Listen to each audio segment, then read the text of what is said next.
2 underreported stories, and a closer look at a viral moment of the week that has a very interesting backstory.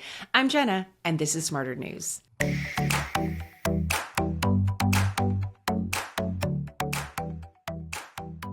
Only a few days into the new administration, at this point of this recording, we only have one cabinet member confirmed, sworn in, and on the job, and that's Secretary of State Marco Rubio.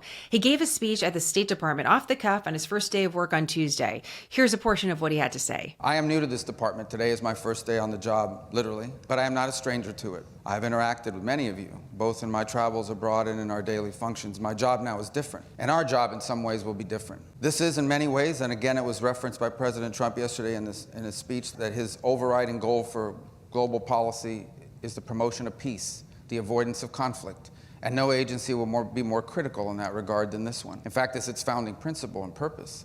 And that's what we endeavor to do, to promote peace around the world, because that's in our national interest. Without peace, it is hard to be a strong nation, a prosperous nation. There will also be challenges. We recognize that there will be those times, unfortunately, as humans interact with one another because of our nature.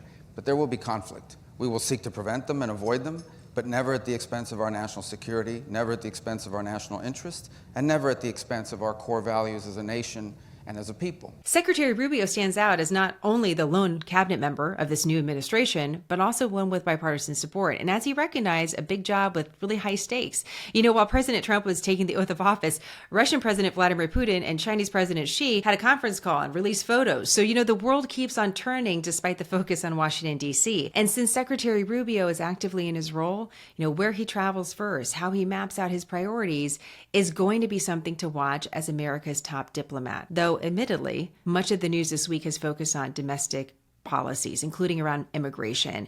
And although we have a flurry of activity on that topic, there's also a story that's really underreported that I wanted to make sure to put on your radar. On Monday, just a few hours after the inauguration, a Border Patrol agent was shot and killed, not at the southern border, but at the northern border. U.S. Border Patrol agent David Chris Mayland was performing a traffic stop when he was shot and killed. One of the people in the car was also killed, a German national with a current visa, according to the FBI, and another person was injured. We have no names released, and we have very few details. And context here really matters. Border Patrol activity at the northern border has increased notably in recent years, although it's been largely ignored. The numbers pale in comparison to the southern border, so it just doesn't get the same attention, but it's a marked increase of thousands of more encounters than what's been typical. Recently, the FBI just talked about thwarting a terrorist attack where an individual was trying to come from Canada to New York through the northern border. And this is just a sobering reminder about why border security matters.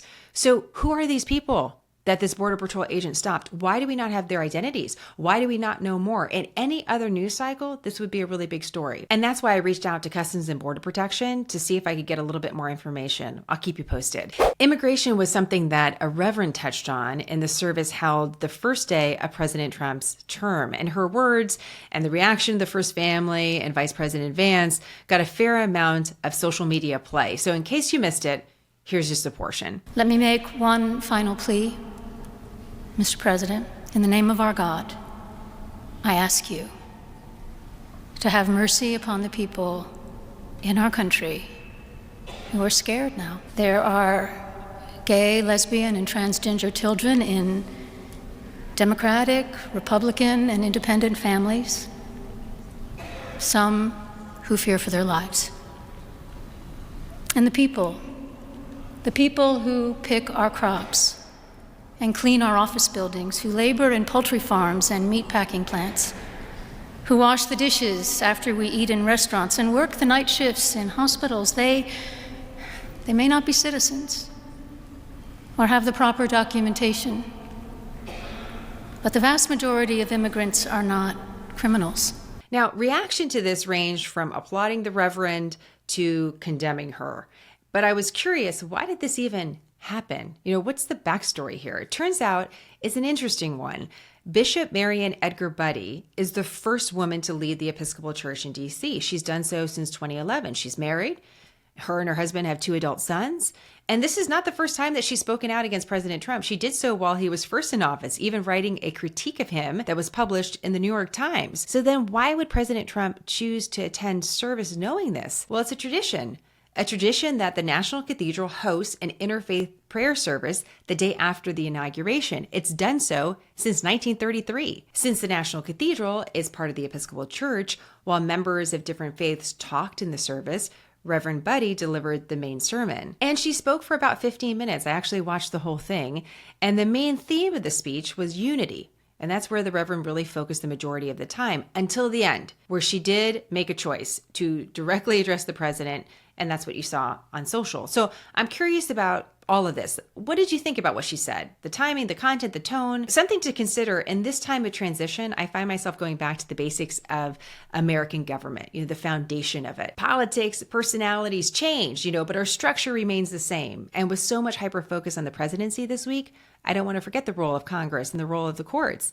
And while I was putting together this report for you, I thought maybe what we witnessed in this viral moment is a separation of church and state, where we live in a country where the two stand independent and where a leader of a church can speak freely in front of the leader of the free world, where we believe what we believe and we say what we say, even in mixed company. I'll leave you with a little bit of the first part of Reverend Buddy's speech, and let's see if that impacts your thoughts.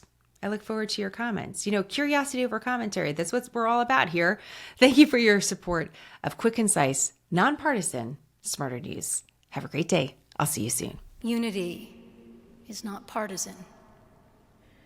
Rather, unity is a way of being with one another, that it encompasses and respects our differences, that teaches us to hold multiple perspectives and life experiences as valid and worthy of respect, that enables us in our communities and in the halls of power to genuinely care for one another, even when we disagree.